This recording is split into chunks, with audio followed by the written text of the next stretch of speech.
गुरु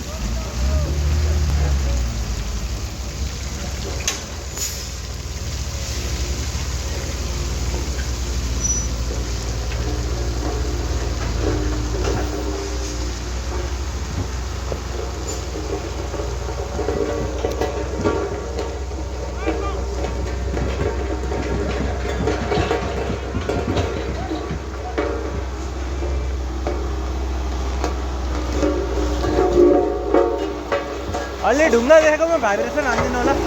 अलि ढुङ्गा देखेकोमा भाइब्रेसन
गुरु ओ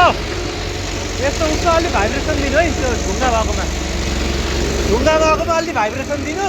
ढुङ्गा नदेखेकोमा दिनु पर्दैन क्या